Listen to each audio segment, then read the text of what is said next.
I'm Pete Wright.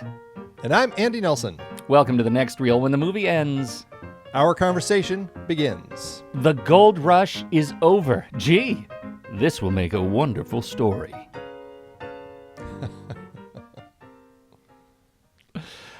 Okay, Andy, this is a horror movie about starvation and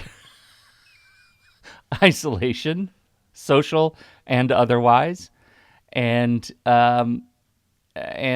real social judgment and relationship struggles. It's might as well have been made by Jordan Peele. Also, there were some jokes. There were some visual gags. Yeah, that is very funny because you're not far off from what Chaplin was going for with this when he came up with the idea. He was inspired by photos of the Klondike Gold Rush up the famous hike up the pass in Alaska. The what is that thing called? Now I'm just blanking on the name. The Chilkoot Pass. That's those famous photos of the Gold Rush of like the line of people just kind of going straight up. It was the Chilkoot Pass that into Yukon territory that was so popular. So that image, and then paired with stories of the Donner Party and all the starvation that they went through and the cannibalism. And so he said, let's combine all of these stories of deprivation and horror and make it a comedy. And here it is. Outstanding. He did great, kid. Yes, he did. This is the last of our Pioneering Visions series, 1925, and it's the last of our silent films, right? We're jumping forward in time starting next week. So this is it. It's the last of our entire chronological reverse look at the last 100 years of cinema, starting in 2025 with Ballerina. And then we did every 25 years we jumped back. So 2000 we did the Ju-on series. 1975 we did more Pioneering Visions of global cinema. 1950 we did the Best Actress Oscar race, and now we're at 1925. And this is the end of all of this kind of journey through 100 years of film, which has been pretty interesting, just kind of seeing the changes in the stories. Well, I don't want to put you on the spot, man, but I'm going to, because this was your series. This is your idea, this whole arc of 100 years of cinema. How do you feel about what we've learned? Do you feel like you've unlocked some new things in yourself, having watched all these movies? These were your picks. Yeah, it was an interesting opportunity to just kind of dip back into kind of film history and just look at some of these, a number of which I hadn't seen before. And so it was kind of exciting to see how things changed. And I know we weren't going forward. So in a way, it's kind of like our reverse Benjamin Button, what do we call it? The Benjamin Button style David Fincher series, where we did classic his whole series next reel backwards. Yeah. And and so having the opportunity to kind of look at these little bits of film history, it's just interesting to see these films that are celebrating their 25th, 50th, 75th, and 100th birthdays, how much has changed, how much still resonates, and how the medium has just evolved so much. And it's interesting, especially with this film, which is definitely not quite as stunt heavy, although we have a few little things, but definitely like effects. Mm-hmm. And then last week, Seven Chances and the world of stunts, and then having started this whole thing with Ballerina, just kind of seeing the full evolution of that. It's been really interesting. I agree. And I think this movie, particularly what it represents in terms of Chaplin's sort of authorial control of creating this smash hit of a film at the time, of what it represents for United Artists, of his sort of legacy as a creator. And the fact that it's a movie about the gig economy in 1925, which I think is really funny. I couldn't help but think all these prospectors are, all of their descendants are delivering DoorDash. And so I think that it just represents a lot of really interesting things to the history of film, the history of the film business. And I think that's it's important stuff. Yes, what Chaplin has absolutely. done here. So where would you like to start? Let's start with Chaplin himself, since this is the first film we've ever discussed featuring Charlie Chaplin, and so it's interesting to kind of now tap into this. This is I mean, he had done plenty of short films before this. He did, I believe, one feature before this. I don't think he directed it, but oh no, he did direct it. His role is small, as a Woman of Paris, but then the rest of his feature films, like he is, I think this set kind of a standard for where he would kind of go with this. And this is, I think, the only one he really did in the silent era. But it's interesting because The Tramp was such a kind of core element of who he kind of became as a performer, as somebody that we all wanted to see when we saw Charlie Chaplin on screen. So by the time he was doing The Circus and City Lights and Modern Times, and I mean, even to a certain extent, I suppose you could say his barber character in The Great Dictator, all are kind of The Tramp, and all kind of operate in the world of silent film. So even though they're technically sound films, he was still kind of doing it in a way that kept that character largely silent. And I think that's a fascinating element of him as a creator, who recognized so early on that this character was one that's how he would continue playing him, you know? I've never heard it, but I wonder just how much of Chaplin's Tramp is in Teller, of Penn and Teller. Like, there is something really special about comedic performers who commit to the bit to the extent that Chaplin did. And Chaplin ends up having to do it at a time where the expectation has radically changed. The expectation is there's going to be sound, and you're going to choose to play this character the way you play it. I think that's really fascinating. I think it reminded me so much of what there is to appreciate about Chaplin's again commitment to this character that made him so iconic. Yeah, absolutely. And it's interesting, as somebody who started, in so many performances with like the Keystone Cops films and Mack Sennett and those, and then slowly moved into the world of not just acting. And this is a person who acts, directs, writes, produces, writes his own music. Like, he's very involved in his stories.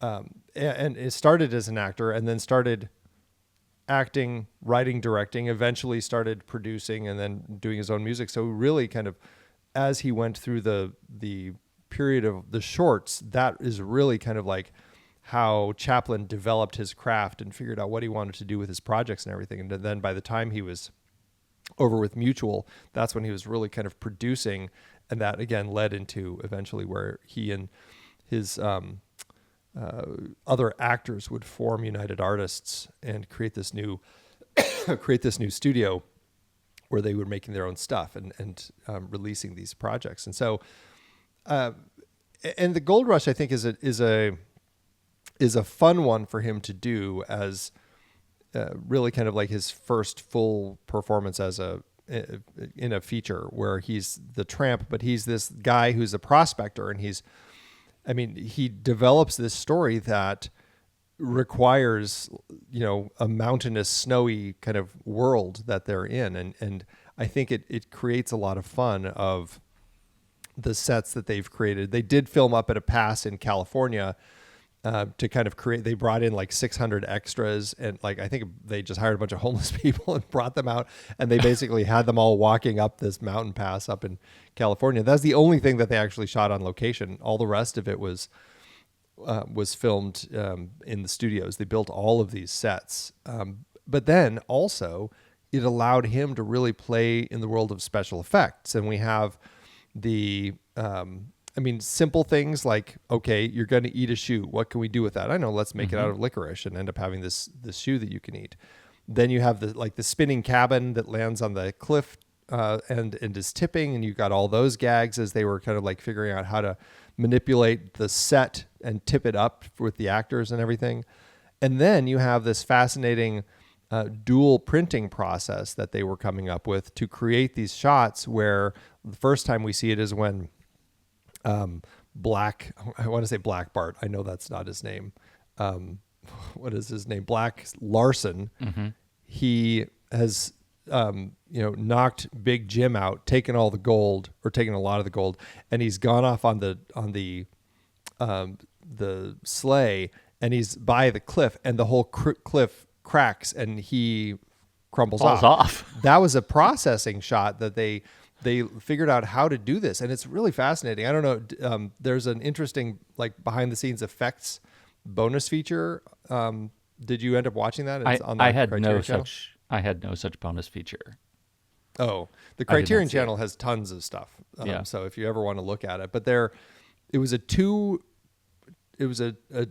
process filming thing, and the camera actually had, instead of just 2 reels of film, it had two reels, and one reel would spool from one to the other. This one had 2, so it was 2 reels spooling from one to the other, and it would lay, when it went through the film, it would put the 2 pieces of film next to one another, and one had already been shot, and that was the footage of, they would have a pure white set, and they had Black Larson, the actor, Tom Murray, they'd have marks where he had to walk very carefully, and then they'd have to time it and say, okay, and now the cliff is shaking, so you got to move around, and now it's falling. And so he had to act all of this out, and then they processed that film, and they put it in the other reel on this, and then they filmed the model, and they had to time it. So as it was going through,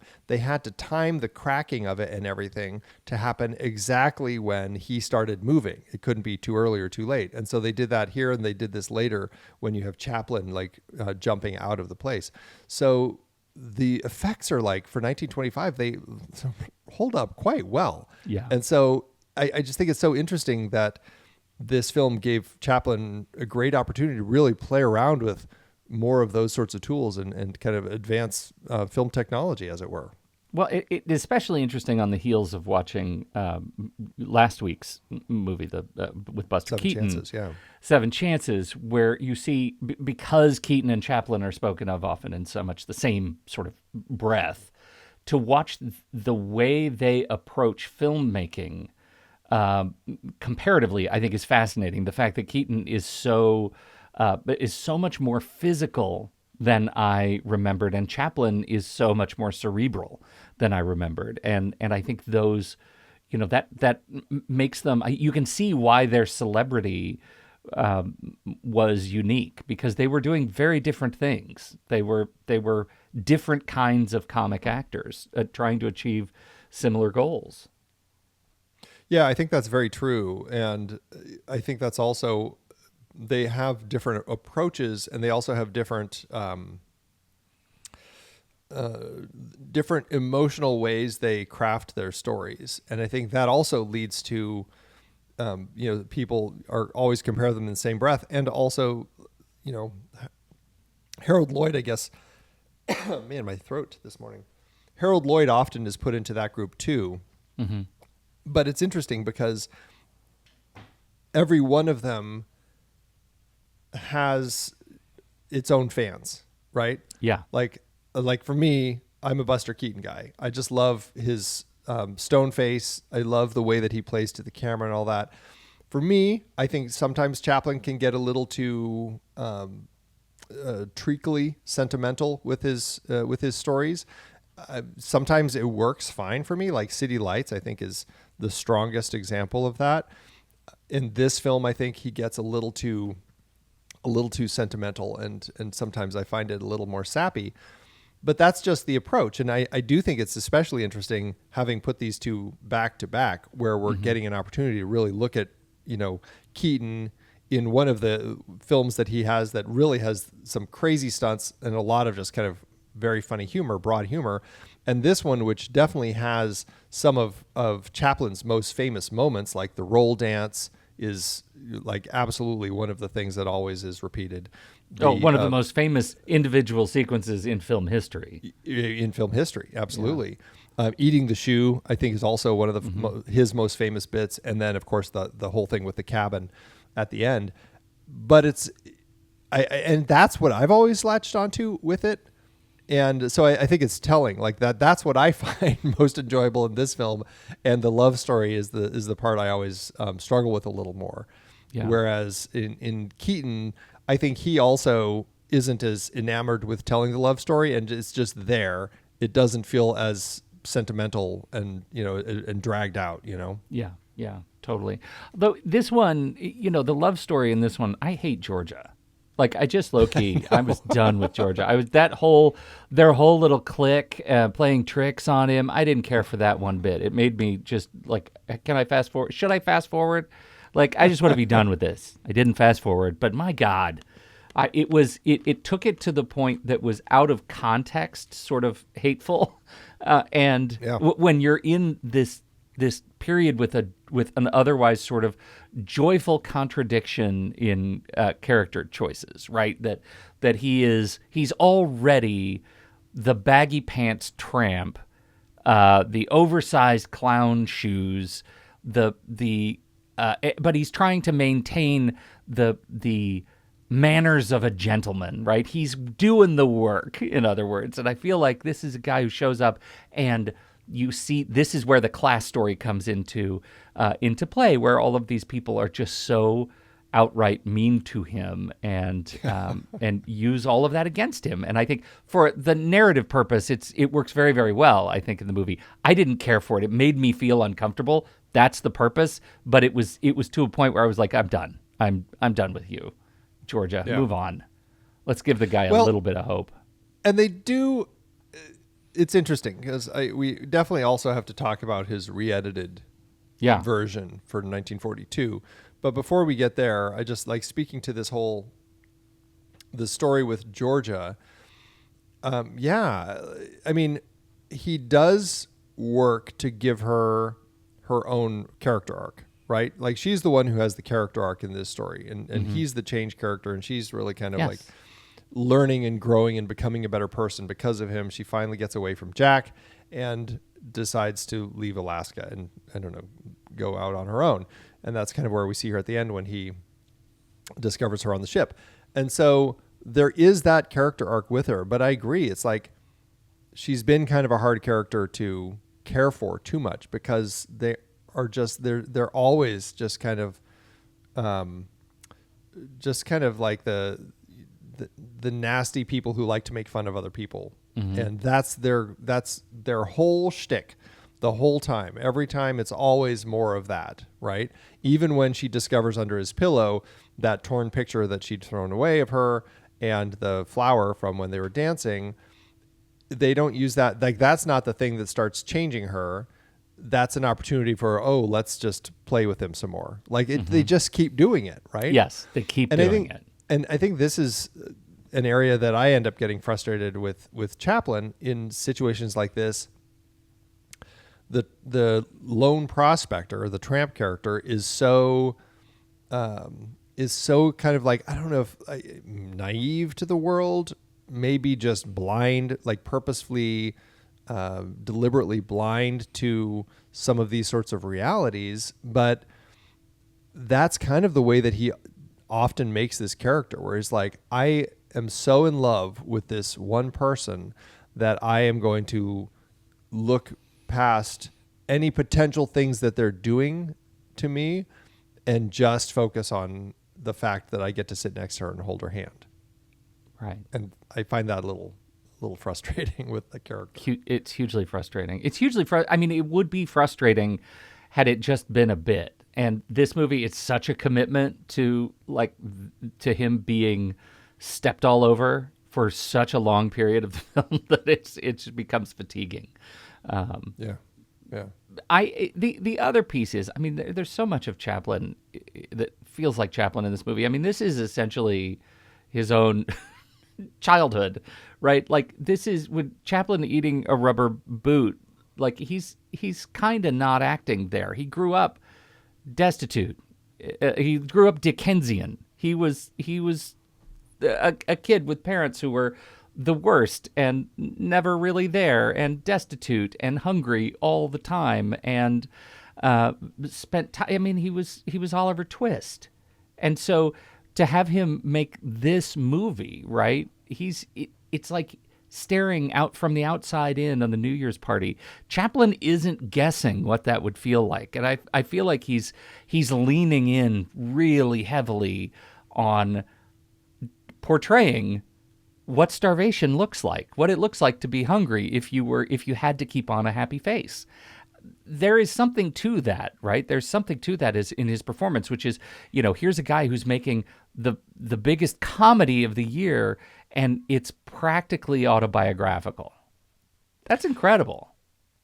That is very interesting, yeah, and I think that there's an element to that of recognizing the realities of what he went through and kind of suffered, and I think you hear that with a lot of actors at this time who were breaking in, who had struggled, and James Cagney certainly, and but it's interesting that he actually builds it into the story here as somebody who is struggling and starving. I mean, there is a whole starvation sequence that we have with him and Big Jim when they're at the cabin, and this is after Black Larson had left, and there theoretically is going to be bringing back stuff from town, and they're starving. And this is the whole bit with Big Jim seeing him as a chicken and wanting to eat him and everything. And it plays for laughs. And I think that's what Chaplin recognizes is the best way to handle those sorts of stories of starvation or whatnot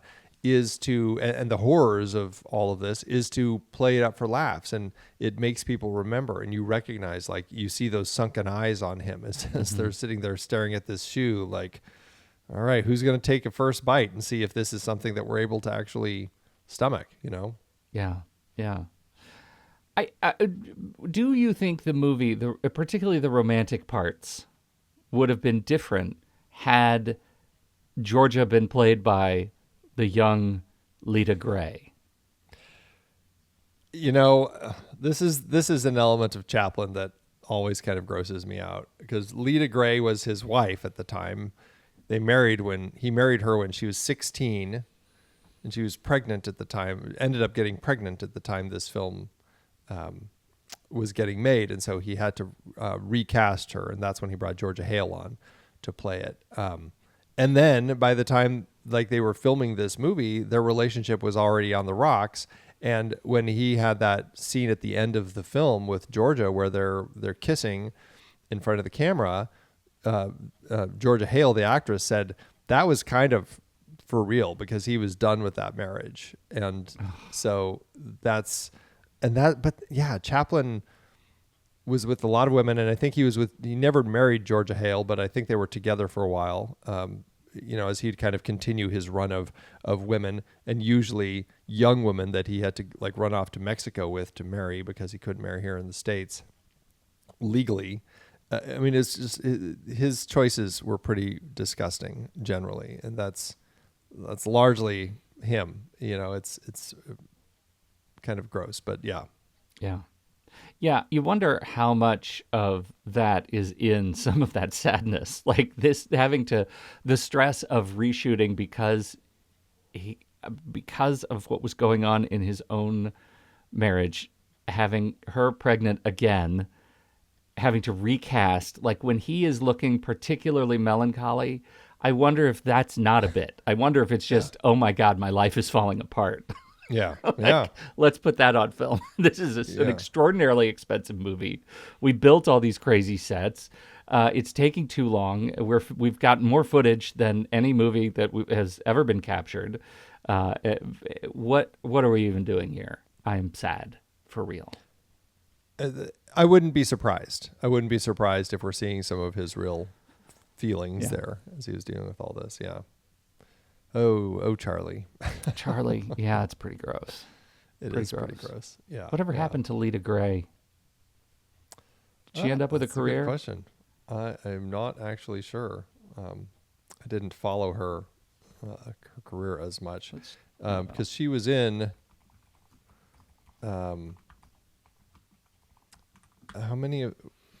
she was in some of his shorts, like she was in The Kid.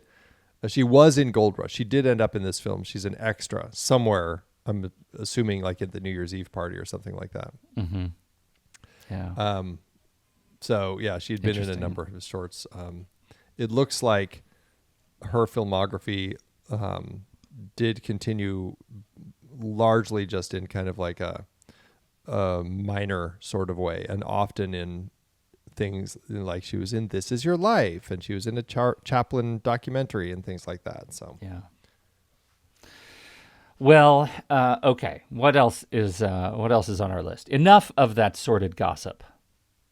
yes, enough of that. Okay, so Chaplin we've talked about quite a bit, and we already mentioned as the director and producer and writer and composer, like he was very involved in this film. Mack Swain plays Big Jim McKay. He is an absolute delight of an actor to be part of this, and he'd been working with him since the Keystone Cops days. Like he'd been around for quite a long time, and I'm trying to remember if he worked with Buster Keaton at any point. I can't remember if he did, but anyway, he is somebody who would just, I mean, he's been in, he was acting through the teens all the way up into the 30s. His final role was in 1935. He died at the age of 59. So, but yeah, what'd you think of him as Big Jim McKay? Well, you need somebody who can work opposite the diminutive Chaplin, right? You need somebody who can be that gruff. I want to say straight man to Chaplin, but that's not really it, right? He's funny in his own right because of just the way he moves and the choices he makes, but he's just so counter to what Chaplin exists. And part of the reason that conflict is funny is because he's so big, and you believe that if he survives in this extreme environment, he must be incredibly good at everything he does and incredibly terrifying. And the fact that Chaplin just bounces off of that is what's funny.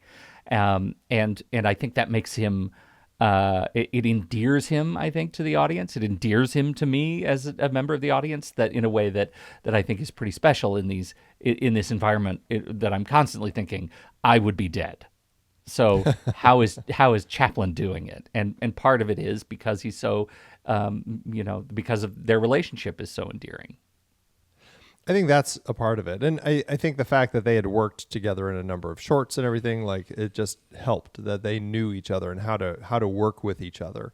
He was, his character plays really well as a very kind of like this kind of wall of a man when he first walks in. And this is after Chaplin had already ended up in the cabin with Black Larson, and we have Big Jim come in, and he's like not somebody who's going to be threatened by Black Larson holding a shotgun, right? He takes the gun but the way that you have Chaplin playing off that to kind of like, oh yeah, we're totally together. You got to, do what we say, like that whole thing. It plays really well. And I think it's funny as the story progresses, there is an evolution in their relationship as they go through a lot together. He gets lost in the snow after getting beaten up by Black Larson, and kind of like his, it seems a little bit kind of like he's got amnesia for a spell, ends up bringing him back, and they become millionaires. And then by the time we have the last moments where he's getting a manicure, and you just have Chaplin like poking him, like sticking his cane into his ribs, and just like he ends up, it's become very, you can see the relationship develop into something that's much more congenial, and I thought that was a lot of fun. Yeah, I do too. We talk about Black Larson as the ultimate sort of villain on the mountain. He's played, we don't get a sense of any sort of frivolity or joy from Black Larson. Zero. He's exactly the villain that Chaplin needed for the movie. He's never cracks a grin. He's always just this mean person.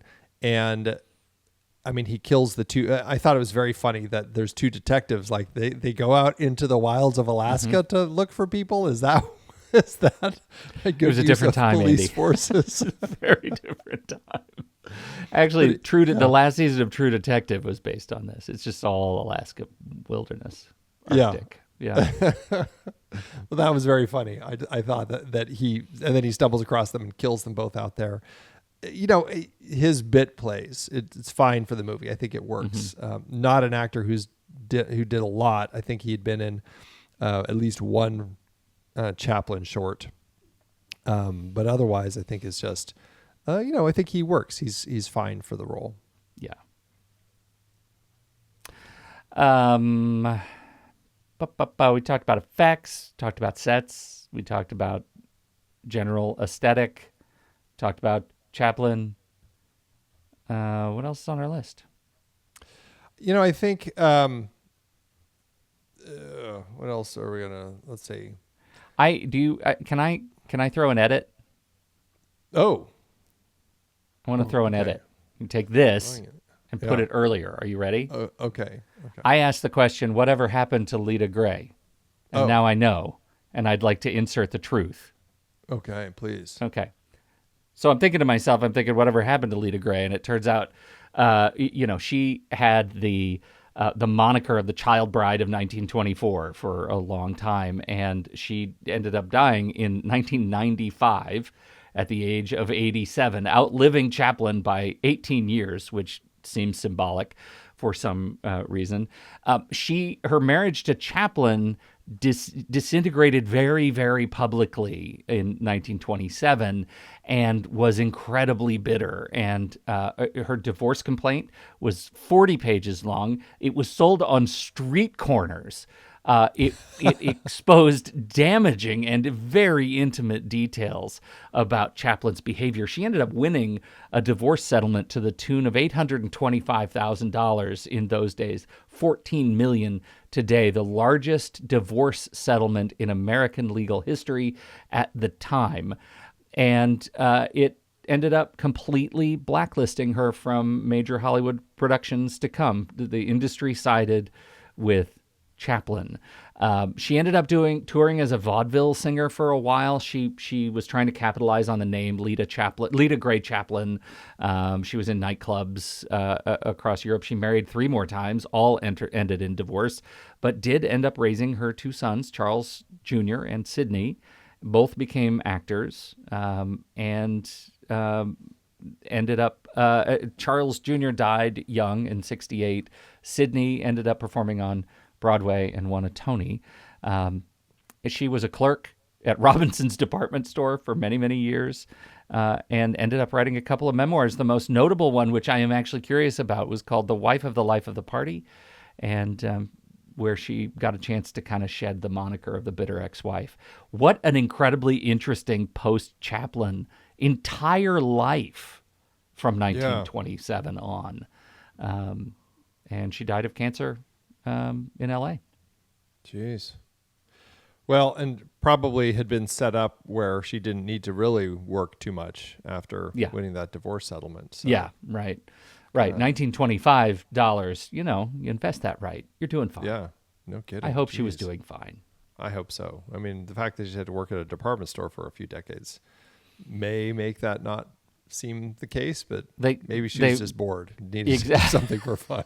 Exactly. They said it was a very open secret in Hollywood, apparently, that the polite woman selling you a scarf was the same woman who had once brought the biggest star in the world to his knees. Fascinating. Wow. Life. Yeah, that's very interesting. Huh. All right. Cut that in right back there earlier. Yeah. Make us sound like we know something. There you go.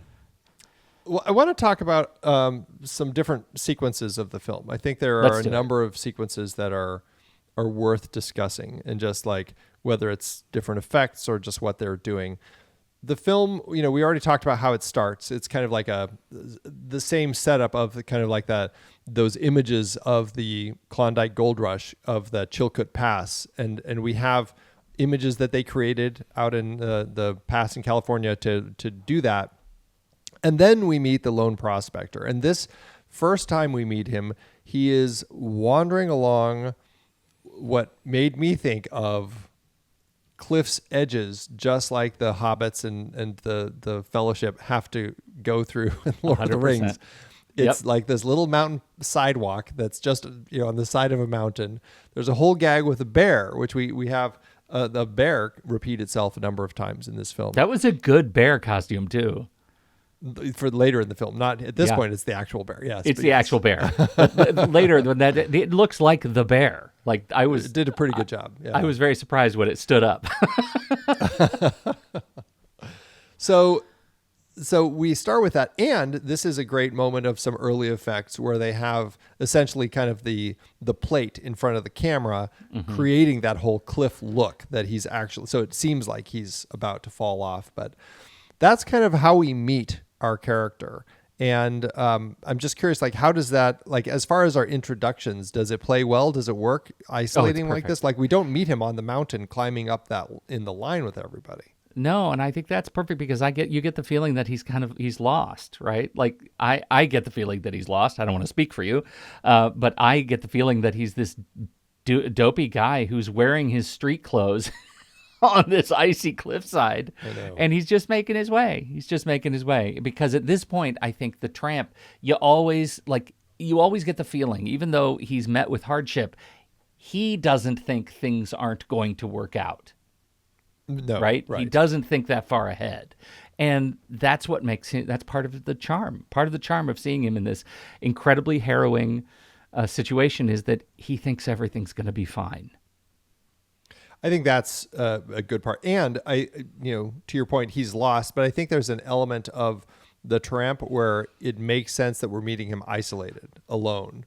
Like which makes sense because he's lost, but just the fact that he's not in that line of all of the people, I think, gives us a better sense of who he is as an individual. Well, and it's a glass half full, half empty kind of thing. Is he a pure individual, or has he just put himself in a place where everybody has abandoned him and he's off on his own because no one will be with him? And that's sort of the great sadness of Chaplin, of the tramp. And I think in hindsight, I deeply prefer to think that he's forging his own way, but I think he probably intended it to be more of a sign of abandonment, and he gets through it because of charm and wit and fun. Yeah, I think that's a lot of the elements with him as a character. From there, he ends up stumbling into Black Larson's cabin, and Black Larson is we've talked about this a bit already, but we see him, when we meet him, he's burning his wanted posters to warm up the stove. I thought that was fun. But then eventually, like, the two of them are there, and then we've got Big Jim, who we know he's out there, and he's struck it rich. And he's trying to get back to the town and gets lost and ends up at this cabin with these two. Now we have the three of them in this big storm, and we've got a lot of gags with the storm of, like, Black Larson trying to tell the tramp to get out, opens the door. It's so windy that he's kind of like, and the floor is so slippery that he's kind of like ice skating across the floor. Like, that's an incredible sequence. Yeah. It's an incredible sequence for a number of reasons. First of all, the size of the fan that they must have used outside that I don't know how they did it. Did they put it on a gimbal and have him? I think it had to be a fan, like something, because they probably iced the floor up really well, and had one of those jet engine sorts of things blowing at him. It also highlights just how balletic he is, right? The way he moves. I think that and the chicken, chicken work, his later chicken work, both shows how interesting his body is as sort of a dancer. I find it really, really fun to watch from that perspective. Yeah, I agree. That whole sequence kind of shifts to the point where now they're starving because the storm has taken so long to blow out, and they draw lots to see who's going to go back to town and get the food. And Black Larson goes out. That's when he goes out and discovers the mine, kills the police, all this sort of stuff. And then you've got the tramp, and this is the bit where we've got them both starving because they're waiting for Black Larson to show up, and we have the whole chicken bit, which you just talked about, and how funny that plays, the way that the chicken worked as far as watching delusional Big Jim start seeing the tramp as a chicken clucking around. A giant chicken, which once he becomes like you, this is dark. But once he becomes a chicken, I'm thinking, okay, that's a disgusting chicken. Bring back Chaplin. I mean, if we're going to be cannibals, which one looks more appetizing? It's just a genetically modified chicken, Pete. It's GMO. Yeah, you're right. You're right. Yeah, it's a good sequence, and it's a good sequence when when Chaplin puts his foot in the fire. You get this whole sense of like everything tastes, smells, sensorily overwhelming, any hint of something that could be consumed. And when, of course, he finally boils the boot and wraps his own foot up in fabric to keep it warm. And eating that shoe becomes such a feast. He puts out silverware and plates, and he's as he's dismantling the shoe, he's sucking the sauce off the nails, right? Yeah, like right. It is so magnificent a meal that these two share. I love when he takes the nail and does like the wishbone and holds it up to Big Jim, like, grab the other end, let's pull. The way he does the shoestring on his fork, like pasta, spaghetti. is just everything is such a massive show. To you just feel like he is so deeply in this moment, right, of eating for the first time. Yeah, you believe. Yeah, absolutely. After all the stuff, they get the storm ends, they get the bear, they get fed. He goes into town to while Jim's going to try finding his gold. And so this is the whole moment where Chaplin ends up kind of at the bar, falls for Georgia, the whole bit where he dances with her for the first time because she's doing it to make Jack jealous. And you've got kind of like this whole setup of that relationship leading to them discovering him. There's a whole gag where he feigns starvation to make this good Samaritan bring him in and feed him, and then give him the keys to the kingdom basically and say, here, take care of the place while I go out hunting. And then George and her friends end up there. And we've got this whole bit where he, they said, we'll be here for New Year's Eve. And so he kind of gets everything set up and has this, he falls asleep at the table, has this whole kind of dream of all the girls there, incredibly happy. Georgia is just in love with him. And that's where he does the roll dance, which is one of his most famous things, as you said. It's in context of the film, I think it plays well. But I mean, how does that stand out for you as this moment of this movie?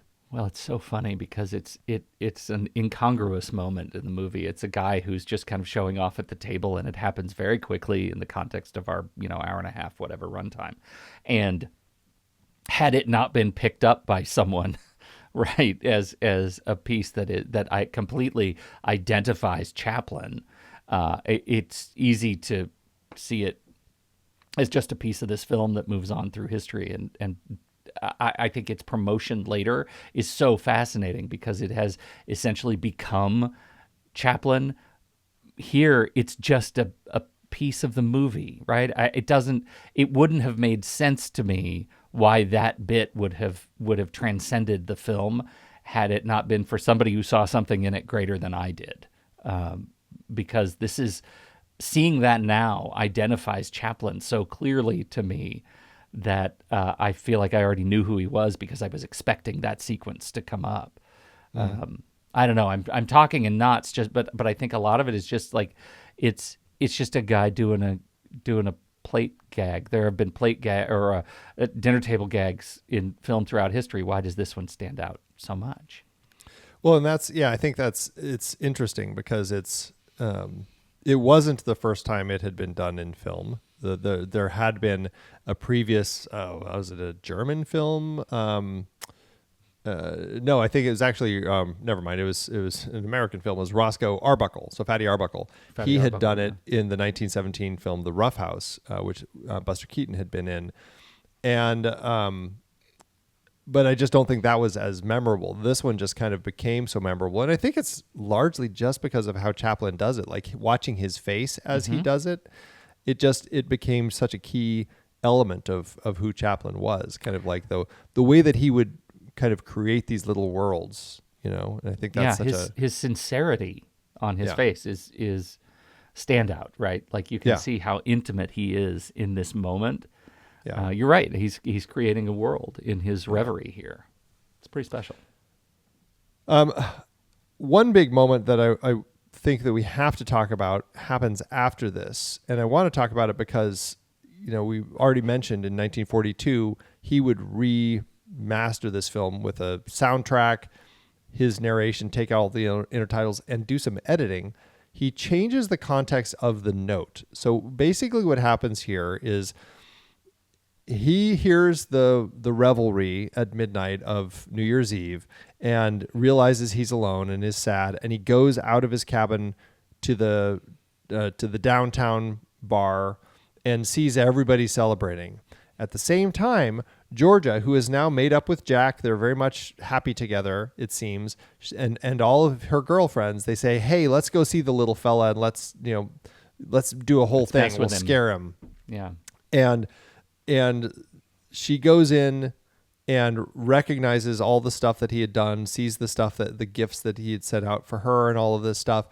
And Jack is just like, "Oh, well, give me a kiss." And she's like, "No, stay away." And it's kind of like she's done with him. She's done with this kind of like side of him, and recognizes that maybe the tramp is the way to, like, we're being mean to somebody who's kind. This is kind of the end of that journey for her, right? Where she pushes herself away from him. Well, I shouldn't say that, because what happens next is we're back at the bar like the next day, and she's written an apology note to Jack saying, "I'm sorry about last night. Let's still be together," sort of thing, you know? And so we get that whole gag. Chaplin is there, and Jack decides, "Hey, let's have fun with the guy." He has the bartender say, "Go give this to him, and don't say it's from me, say it's from her." And he gets all excited when he gets this letter because he thinks Georgia still loves him and is sorry about all this stuff and is over the moon. This is the exact same time that Big Jim finds him and goes off to the cabin and all this. But so that's kind of like her thing. And she gets mad. She sees what Jack had done, and that's when she breaks up with him. And she's like, you're just a jerk. In the 1942 version of this, he chopped out a big chunk of that. Like, this is probably the story thread that most gets changed. And basically, he legit just has her write a note to the tramp. The whole thing as being faked, like she writes it to Jack and Jack gives it to the tramp and all this, that's all gone. It's just she writes a letter to the tramp sees it and goes, Jim takes him off to discover the mine. They become millionaires. He finds her on the boat. The other big change, though, is at the end, instead of having him come upstairs and the two of them kissing in front of the camera, he fades to black as they go up the stairs back to the upper deck, and it fades out to the end. So we don't get that final kiss of the two of them on the boat. So why make that change of all of them? I don't understand that. Why did he say? Especially because, like, he's now set it up where she really does like him. Yeah. He's taken out that whole final moment between her and Jack as a thing and makes it so she seems to really like this guy. And now we're getting rid of the kiss. Yeah. Isn't that interesting? I don't understand it. But I haven't seen the 42 version. Have you seen it? I actually just watched it again. Okay. I just finished it. So how does it play to you? I've never liked the 42. Over 25? I've never liked the 42 version over the 25 version. There's something about the way that and it's interesting because Chaplin prefers the 40s version. He thinks that that's the definitive version of it. Mm-hmm. I don't know. I mean, I'm not exactly sure why, but he really prefers that one. And it just seems like, I mean, yes, we're getting less of the kind of the treacly love story, and I'm happy with that. But at the same time, it seems to change some of that. Like he's almost trying to make her nicer by cutting that whole moment, and I just had a hard time buying that she was like, I don't know, buying that she had changed her mind and really loved this guy now, I think there are two parts of that, right? One is cutting the piece that shows that she's got some darkness to her too, right? Yeah. And that is different than cutting the kiss, because the kiss happens no matter what, right? In my head, even if you cut to black as they're walking upstairs, my sense is it's walking upstairs romantically. Am I wrong? No, I mean they're going upstairs, right? They're heading back up. Well, and it still has that whole moment where the reporter is just like, "Who is this woman?" And you get him like buzz, buzz, buzz. I mean, he literally. Yeah. It's funny because Chaplin cuts all the intertitles and he just narrates the entire thing. Yeah. And when he does that, he literally goes buzz, buzz, buzz, buzz, buzz. Like, I mean, I laughed out loud hearing that. Great. It was kind of funny, but yeah, so you get this sense that he's saying something like, she's the girl I'm going to marry, or something like that. Yeah. And so you still get this sense that they are going to be together. And so by just eliminating this kiss, I don't know. I guess I don't know why he felt he needed to, because I don't feel in either way it changes the ending and the meaning, you know? Yeah. I think I read something like where he felt it made it more wistful or something, but I was like, I don't think it did that for me. Yeah. Yeah, I don't know that I buy that. I mean, maybe that's a cultural thing. Maybe it's just, through the arc of history, I can, there's certainly that. It's not like he was cutting for time. The movie isn't that long. Yeah, I don't know. Is it weird hearing his voice in this movie? No. Watching these back to back? Well, no, only because it's narrating. It's not like we're hearing it as he's speaking. Yeah. It's just like the narrator, and so it didn't come across in a way where it seemed, because he's also voicing, like he'll still say the lines for Big Jim or Georgia or whoever, So that part's weird. Well, but it's not like he's saying it. It's like he's narrating it. It's like, and Jim was like, whoa, whoa, whoa, and so it's, so it's. You're saying that's not weird. I think that's the part that's weird for me. It's weird. Well, yeah. I think it would be weird, weirder if he was like, I'm Big Jim. Like if he actually was doing voices, that would be weird. Yeah. That would be amazing. Hi, I'm Georgia. I'm Georgia. I'm sorry. All right. Chaplin did the score apparently for the 42. I don't think he did the score for the 42 version. I think that was what was his name? Mack Swain did the score in 1942. I think for the 25 version, Chaplin had put some of his own music on that version, and I think the score. I think they had lost it, but I think when they redid the soundtrack for it, like and on one of these re-releases, I think they had a composer take that original score and craft it in some way to kind of fit it more. I can't remember exactly the story with the score here. Yeah. I do have. Oh, this is why I was confused. Charlie Chaplin, he composed and added his own musical score along with the narration for a sound version of Gold Rush, adapting the 25 silent film for a new audience and receiving the Oscar nominations for the music and sound. Is that possible? The film did. Yeah, we'll talk about that. Okay. I guess I'm confused because Mack Swain is the one who's credited and got the Oscar nomination. So I'm not sure. He worked with Mack Swain on this version, as they removed the intertitles. Yeah. So Chaplin might have composed some of it, but Max is the one who got credited. I don't know. That's fascinating. Yeah. Well, look at Chaplin as a complete auteur in this case, right? Even that he's participating on the score with Max is fascinating to me. Yeah. All right. One other name that we definitely should mention as it comes to Chaplin and his films is Roland Totheroh, his DP, who was such a key part in his films and his storytelling. And what I learned as I was revisiting some of the features with this, that I don't think I realized is how the cinematographer in this particular period of time was viewed as the person who was in charge of the visual effects, because they knew the camera and they were the ones who had to figure out. So he was the one who had to figure out this double layering of film to create those those effects, or figuring out the model work or the matte painting work. So I find that so fascinating that he is really the one who's kind of behind so many of these effects that we see in Chaplin's short films and feature films. That is fascinating.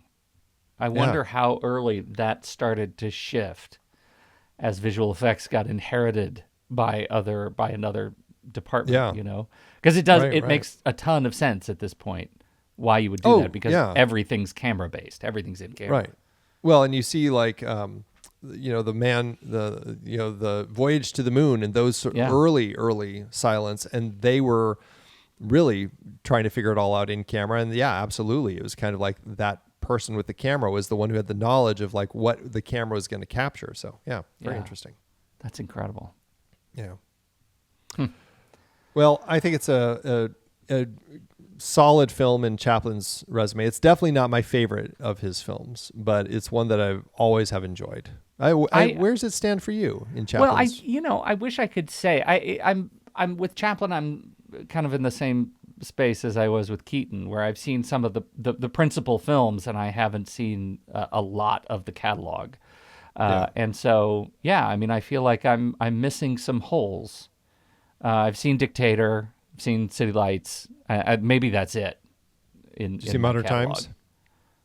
Oh yeah, I've seen. I think I watched Modern Times when you were doing some sort of a thing. I saw it pop up. I was like, I should watch that too. It was peer pressure got me to watch that movie.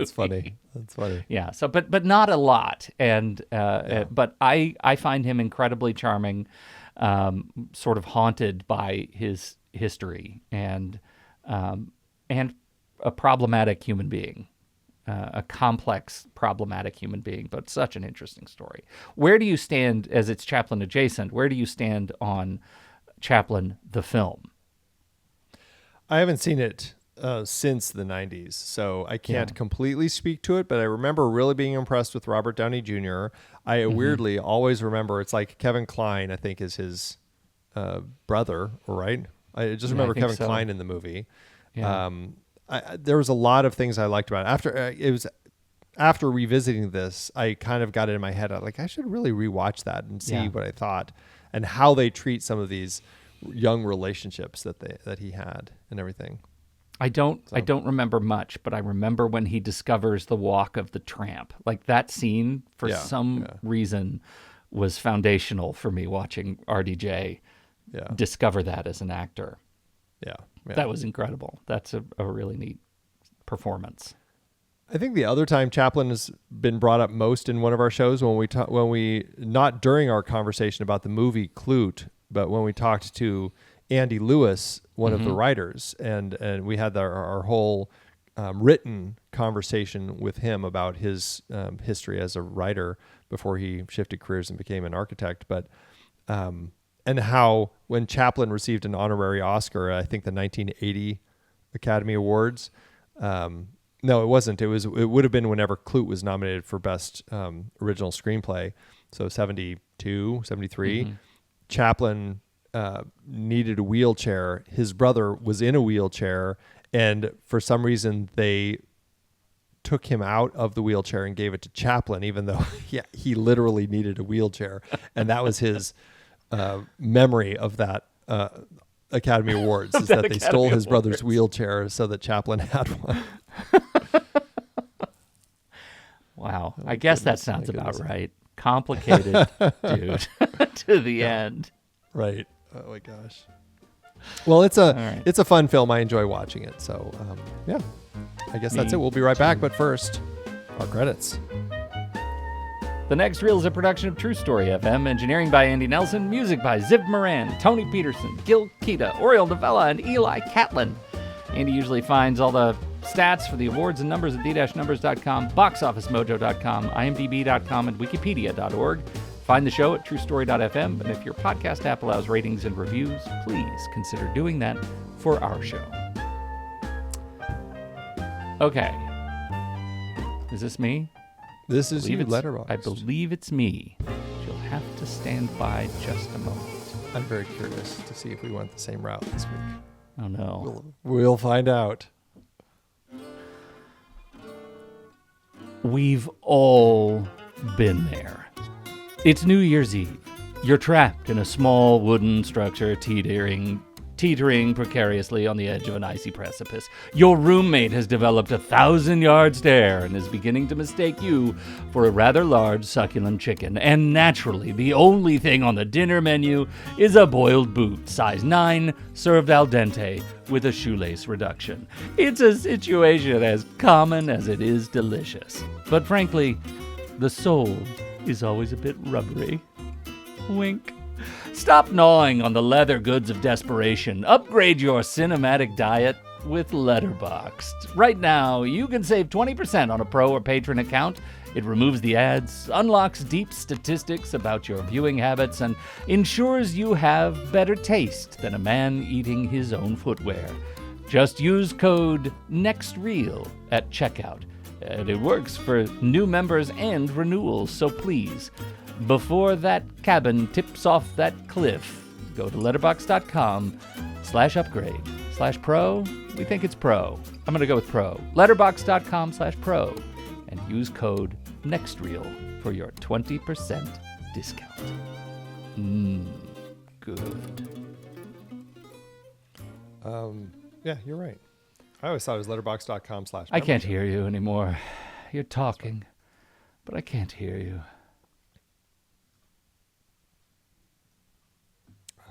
You're right.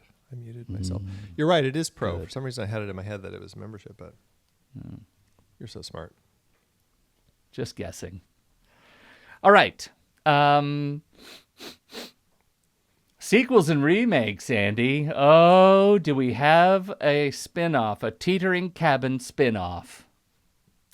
You know, we don't. No one ever did any sort of remakes. And in the scope of reusing elements of it, I guess that's the closest we have, where, again, it's the roll dance has become a repeat that people have kind of paid homage to over the years.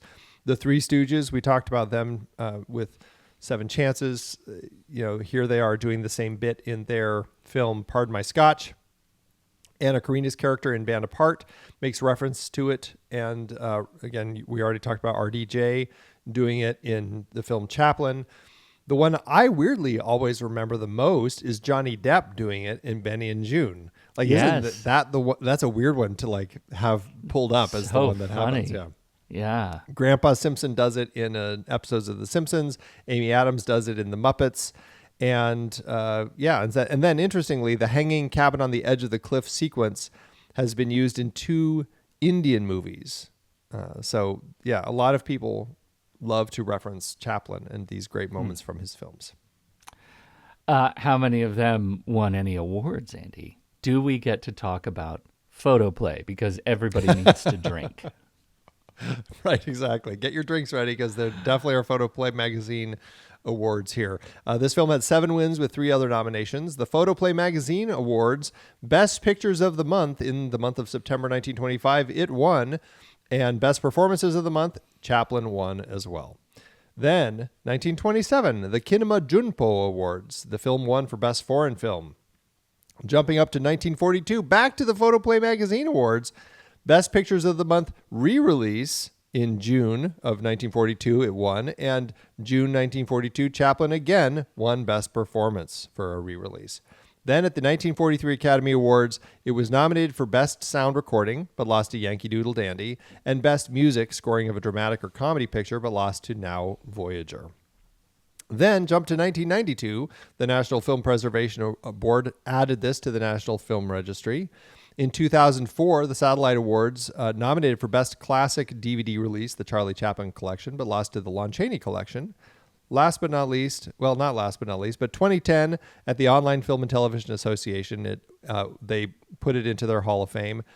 And here's last but not least, 1958, the film ended up being voted number 2 on the prestigious Brussels 12 list at the 1958 World Expo by a margin of only 5 votes behind Battleship Potemkin. So, Battleship Potemkin, another favorite around these parts. Starting with that one, and here we are bringing it in at the last conversation. Yeah. How did it do at the box office?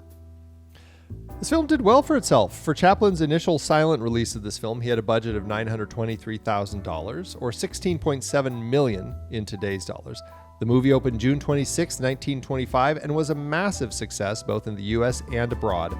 It became the fifth highest-grossing silent film in history, earning $2.15 million domestically and $2.1 million internationally, for a total gross of $76.9 million in today's dollars. That lands the film with an adjusted profit per finished minute of $634,000. And again, that's just the 1925 version of the film. Crazy. Very successful movie. Yeah.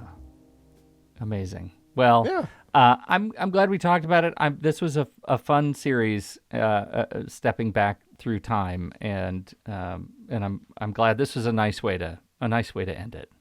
Yeah, and here we are, close to New Year's, ending with a film that has a New Year's scene. So a little bit of holiday celebration as well. Yeah. Look at what we did there. It's like it's movie magic right here on a podcast. It was all planned. Yeah. Yeah. All right. Well, that is it for today's conversation. Next week, we are shifting gears as we move away from our look back on the last 100 years of cinema. First up, we tap back into our film noir series with Jules Dassin's great film, Night in the City. Hey, Pete, we're going to talk about some movies you picked.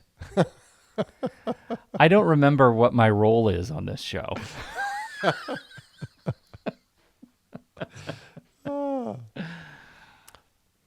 All right. Good time. So I'm looking forward to it. I think it'll be fun. So we'll be right back for our ratings. Oh, this is me. Yeah. I am kind of glad you didn't go the direction I did. Okay.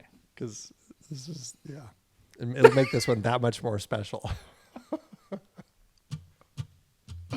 Well, howdy there, strangers. Name's Pappy. I've been prospecting these hills for longer than most of you have been alive. And let me tell you, I've seen my share of gold rushes. But there's one thing that's been keeping me going all these years, one that's more valuable than any nugget of vein, and that's the rush of a good film. Now I know what you're saying. Pappy, what's an old-timer like you know about them moving pictures? Well, let me tell you, I know a thing or two.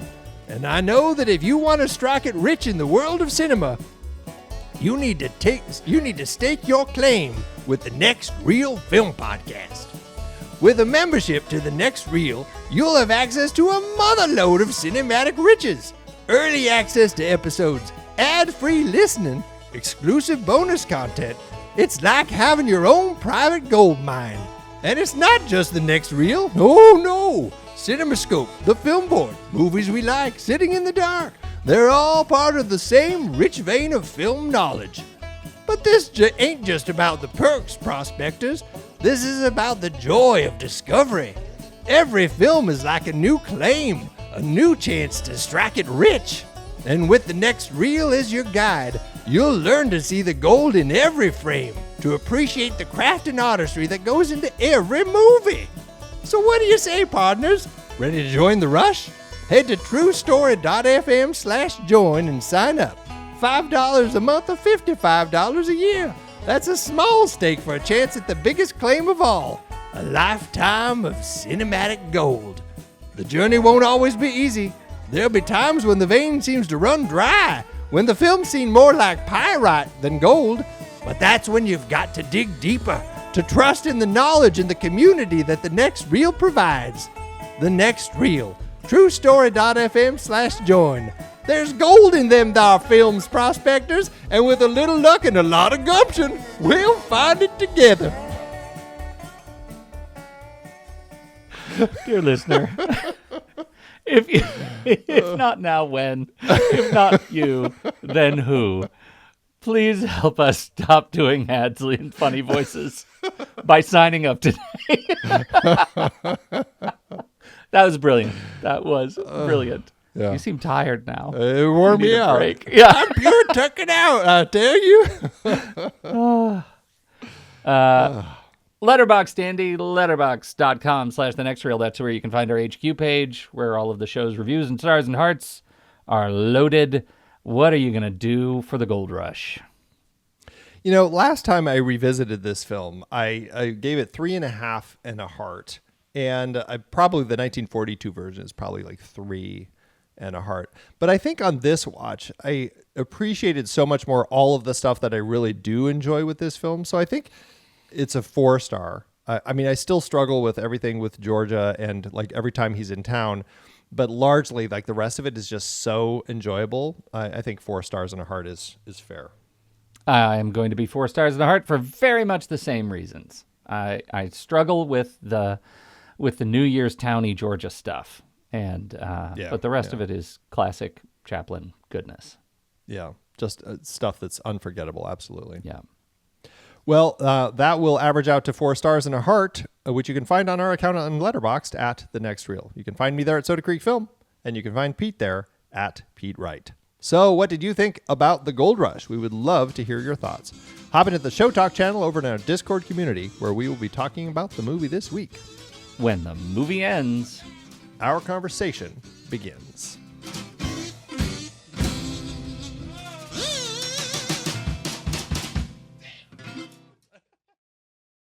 Letterboxd giveth, Andrew. As Letterboxd always doeth. Sometimes it does. Sometimes it does. Indeed. I ended up with a 5 star and a heart. Can you beat that? Well, I'm at a 4 star and a heart. Okay, I'm going to go first because it's not funny at all. It is in the language that I like. It's the language of my style, so it feels very homey to me. The language I like is English. It's in English. I can read it. I don't know where I'm going with any of this. It is a 5 star and a heart from Neil Bahadur. Absolutely beautiful. One of the most perfect works of cinema, in which the desire for gold, the lurch for success, even the hopes and dreams of the future of the average citizen is merely the sometimes, if not often, misguided redirection of the desire to just be loved, appreciated, recognized, accepted. The yearning in this film is unparalleled. I think that's really beautiful. Yeah. Well, my 4 star just has this. 4 stars by Travis, who says, mastering the rotating set a century before inception. Indeed. All the work that they had to figure out with that whole set. Well, we have to just point out our favorite one, right? Yeah. By San. 4.5. Wait. Do it in the voice. I thought you was a chicken. Is probably my favorite intertitle ever.